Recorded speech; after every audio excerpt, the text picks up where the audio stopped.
Nabulabog ng malakas na tunog ang mahimbing na tulog ni na Sunshine sa kasagsagan ng ulan noong Sabado, July 11.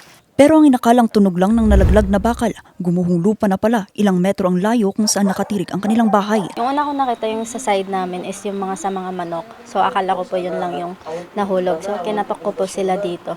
Tapos nung flashlightan po namin, yung buong likod na po pala yung nahulog. Damay sa pagguho ng lupang tatlong nakaparadang sasakyan na ito. Nagkayupi-yupi na ang mga sasakyan dahil sa bigat ng lupang bumagsak direkta sa mga ito. Nakausap naman po namin yung barangay. Mag-offer daw po sila ng evacuation area if ever. So okay po kami doon. Pero mas okay pa rin po kung masosolusyonan po yan agad yung maayos po yung sa lupa and everything. Halos hindi na mapakinabangan ng mga sasakyan na ito matapos madaganan ng gumuhong bato mula sa riprap. Sa taas, ang pinangangambahan ng ilang mga residente dito ay kung magtutuloy-tuloy pa ang ulang dulot ng habagat ay baka tuluyan na rin gumuho ang lupa sa kanilang mga kabahayan.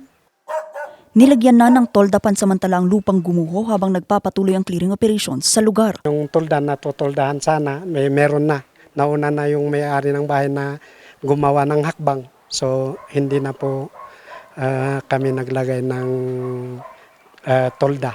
Pinagtulungan naman linisin ng mga tauhan ng Baguio City Police Office Station 1 ang bumagsak na puno ng balete sa barangay San Luis. Maswerteng walang nabagsakan at nasugatan sa insidente.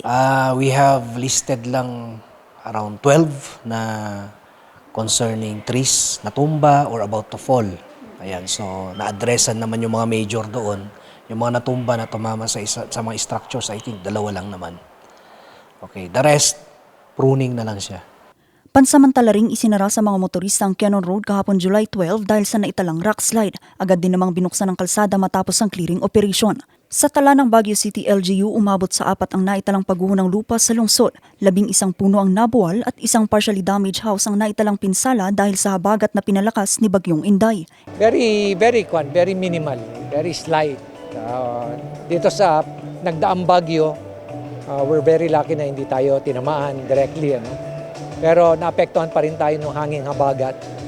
So last Friday, nagkaroon tayo ng almost 11 na trees ang bumagsak.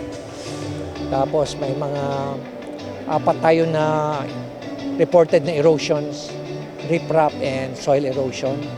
Meron tayong isang partially damaged. Meron tayong flooding na nangyari doon sa along Quezon Road, pero na-address naman kaagad. Wala tayong evacuees. Patuloy naman ang monitoring ng Baguio City LGU dahil sa patuloy na nararanasang ulan sa lungsod. Vanessa Bugtong, RNG News.